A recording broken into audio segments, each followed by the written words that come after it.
The United States launches an F-35 stealth jet, $80 million of cutting-edge technology, and it doesn't work. What happens when your warplanes can't fly and your submarines go silent? Not because of a design flaw, but because China cut off a single element hidden inside its paint. And what happens when your allies can't smuggle you the fix? In May 2025, Beijing didn't just ban exports. It dismantled the smuggling network that kept America's military running. Rare earths rerouted through South Korea, disguised as cosmetics, traced, exposed, blocked, and now, the Pentagon says weapon systems could shut down in 90 days. Not years. Days. What just happened isn't a trade war. It's a quiet kill switch, and the United States just heard it click. On May 9, 2025, China didn't just shut down smugglers. It launched an all-agency crackdown designed to erase the last escape hatch in America's rare earth dependency. The Ministry of Commerce, Customs, and State Security jointly initiated Operation Thunder, targeting disguised exports routed through third countries like South Korea and the United Kingdom. According to Bloomberg, China controls 70% of global rare earth production and over 90% of refining capacity, with 44 million tons in reserves, nearly half the global total. This isn't a new Cold War. It's an invisible blockade. And in April, after President Trump's 34% retaliatory tariffs on Chinese goods, Beijing's answer was immediate export controls on 7 critical rare earth categories used in U.S. weapons systems. As reported by the Wall Street Journal, this included elements vital for missile guidance, stealth coatings, and submarine sonar arrays. Behind the rhetoric of national security and trade balancing, a material cutoff just triggered the Pentagon's worst-case scenario. So the question isn't whether China targeted rare earths. The question is, did they just pull the pin on America's most vulnerable supply chain? For years, the United States publicly claimed it was diversifying rare earth sources, but customs data tells a different story. Between January and April 2024, China exported 18,000 metric tons of rare earths, nearly matching the annual exports of every other country combined. By December, 97% of rare earth imports to the United States still came from China, according to the U.S. Geological Survey. To bypass tightening restrictions, American buyers increasingly relied on re-exports routed through allies. South Korea's case is revealing imports of Chinese rare earths surged 137% year-over-year in Q1 2025, yet its domestic tech growth clocked under 5%. Based on data from the Korea Institute for Industrial Economics. Meanwhile, South Korea's defense exports to the United States spiked 213% in the same period. The numbers don't hide it. They trace the pipeline. Despite rhetoric about independence, the U.S. supply chain ran straight through gray channels, hidden behind trade codes and invoice obfuscation. And now that Beijing's watching every gram, that workaround may have just expired. In one of the most bizarre revelations of the crackdown, Chinese customs unearthed a case where 320 tons of rare earth oxides were shipped to the United States disguised as cosmetic ingredients, with Samsung allegedly at the center. According to investigative data leaked to Caixin Global, these shipments were falsely labeled as recycled materials to avoid scrutiny. Meanwhile, Samsung's S25 smartphone advertised eco-friendly recycled rare earths, though over 80% of the materials reportedly originated from gray market flows across the Sino-Mongolian border. At $38,000 per ton, the disguised shipment was worth over $12.1 million, enough to supply critical components for hundreds of advanced missiles or jet propulsion systems. While no formal charges were announced, China's Ministry of Commerce publicly warned multiple Korean firms in April about circumventing export rules. The warning was not subtle. It was strategic. Disguised re-exportation will trigger sanctions, the ministry stated. So if makeup boxes were hiding magnets, what else has slipped past undetected? This supply chain was built on a lie.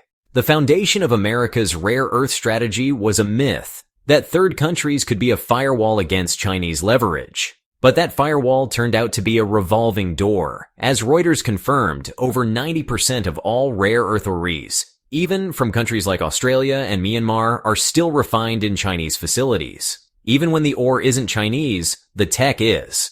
The United States spent billions developing rare earth processing plants in Texas and California, but as of Q2 2025, no domestic facility produces high-purity neodymium or dysprosium at commercial scale without Chinese input, according to the National Defense Industrial Association. Meanwhile, China's new traceability platform, launched in April, mandates that all rare earth exports log product flows in real time, making rerouting via middlemen exponentially riskier. This isn't just enforcement, it's a firewall backed by digital surveillance. So, the next move isn't logistical, it's existential. Without China's refining tech, can the West produce what it needs at all? The United Kingdom has publicly criticized China's slow export approvals, but a deeper dive into the data shows a pattern that's hard to explain away. In Q1 2025, the United Kingdom imported 40% more rare earth magnets from China than the same period in 2024, according to customs records analyzed by Financial Times. But British industrial demand only grew by 15%, raising questions about where the rest of the material went. Defense analysts at Chatham House suggest that much of the surplus is likely re-exported to United States defense contractors, especially those linked to the F-35 program, which consumes 417 kilograms of rare earths per jet. British firms have denied any wrongdoing, but Beijing's response was preemptive. On May 14th, it approved 3 new exporters, each subject to mandatory declarations about end use and buyer identity. This isn't just bureaucracy, one Chinese official told South China Morning Post. It's counterintelligence. And with Washington desperate to fill orders for next-generation weapons, how long before London's pipeline faces a public audit?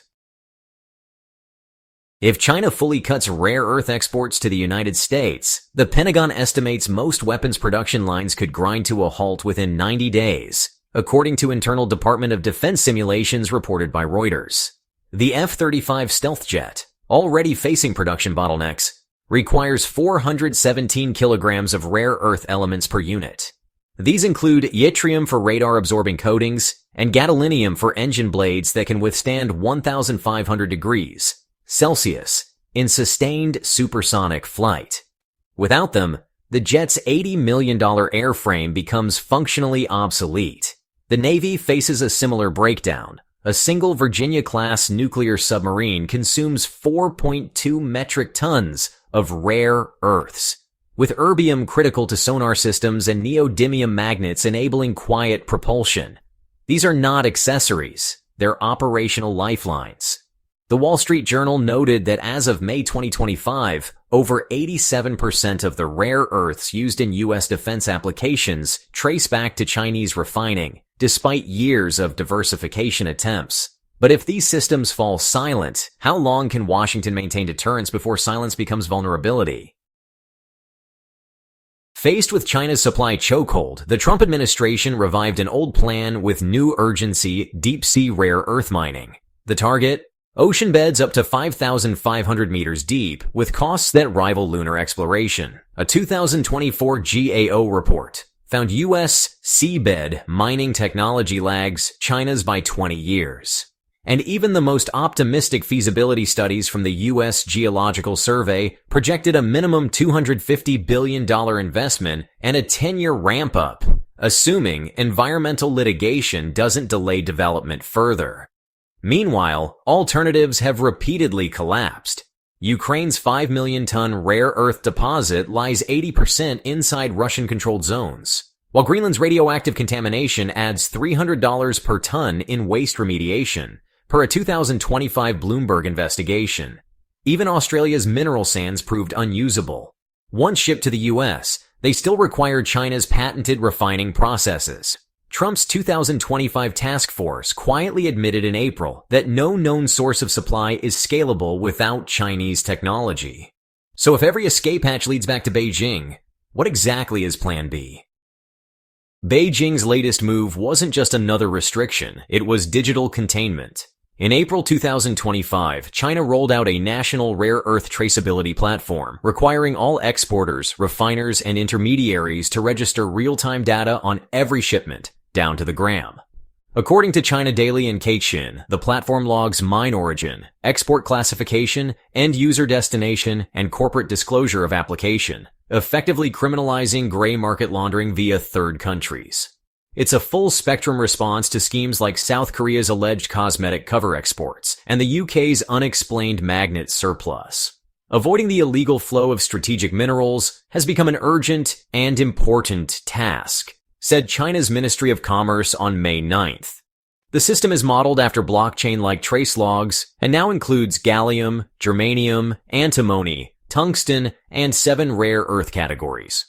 With over $13 billion in unauthorized mineral flows suspected in 2024 alone, according to China's General Administration of Customs, enforcement has shifted from ports to databases. And if there's no more place to hide, can the West still pretend there's another door left open?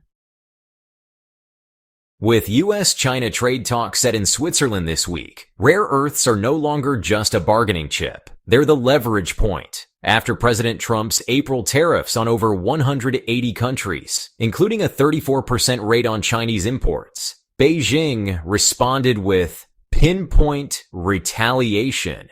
Full-spectrum restrictions on rare earths used in missile systems, jet propulsion, and next-generation semiconductors. Bloomberg reports that the U.S. currently imports 68% of its rare earth metals directly from China, while another 24% come indirectly through partners like South Korea and the UK, many of which are now under investigation. In May, Chinese authorities warned that strategic resources cannot be used to subsidize hostile defense ecosystems, according to a leaked memo cited by the Financial Times. The U.S., despite building new processing plants in Texas and California, remains years away from scaling. The defense sector is exposed to a single point of failure, said Morgan Stanley analyst Derek Lee in a May 12th report, and that point remains China. So if Washington wants a trade deal, how much military capability is it willing to give up for it? Beijing didn't just flip the switch, they installed the circuit breaker. Now the question is, will they pull the master plug on chip making next? This isn't about tariffs anymore. It's about leverage disguised as logistics. A few years ago, rare earths were just a line item in obscure mining contracts. Today, they're the fuse to a global standoff, and Beijing holds the match.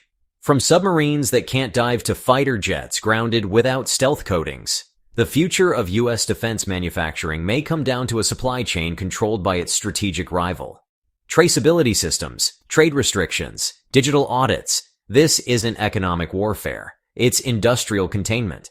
But here's what's next. If China now controls the material inputs of modern warfare, what happens when it targets the manufacturing tools themselves? Because some insiders say the next move won't be minerals, it'll be machines. We're glad you're enjoying this video. Please like and subscribe. Check out another video that is now on your screen.